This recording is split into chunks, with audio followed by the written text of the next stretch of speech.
Line Arabian dates. இப்போ அது line லயனா டே. இது தரும் ஆரோக்கியம் இயற்கையானது. லயன் லயனா பிரீமியம் டேட்ஸ். எந்த சமையலும் ருசி தேடும் ரகசியம். 20 ரூபாய்.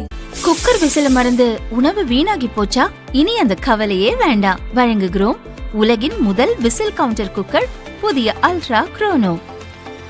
அல்ட்ரா என்றால் ஆரோக்கியம். நீட் தேர்வு வினாத்தாள் கசிந்ததாக எழுந்த புகார்களை தொடர்ந்து டெல்லி ஜந்தர் மந்தரில் மாணவர்கள் திரண்டு தொடர் போராட்டங்களில் ஈடுபட்டனர்.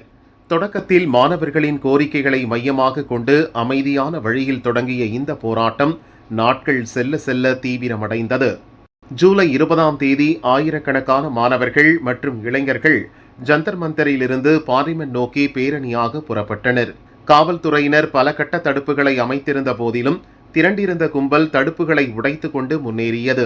பேரணியின் போது கல்வீச்சு, பொது சொத்துகளுக்கு சேதம் விளைவித்தல், காவல்துறை வாகனங்களை அடித்து நொறுக்குதல் மற்றும் ஆயுதங்களால் தாக்குதல் நடத்தல் போன்ற வன்முறைகள் வெடித்தன.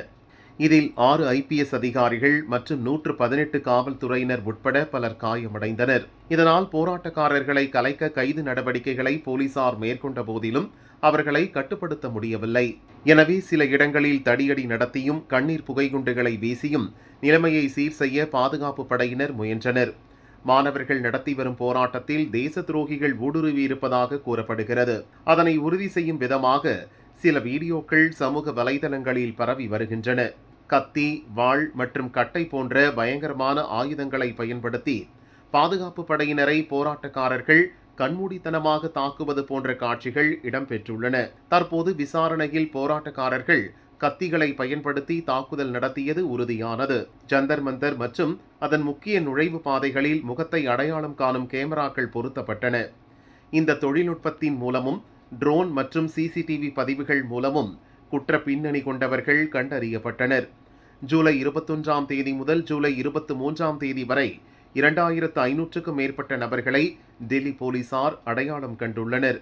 இவர்கள் ஏற்கனவே பழைய வழக்குகளில் தொடர்புடையவர்கள், தலைமறைவானவர்கள் மற்றும் குற்றப்பட்டியல் நபர்கள் என டெல்லி காவல்துறையின் தரவு தளத்தில் பதிவாகி உள்ளது. மாணவர்கள் நடத்திய போராட்டத்தில் இவர்கள் ஊடுருவி வன்முறையை தூண்டியதாக காவல்துறை சந்தேகிக்கிறது.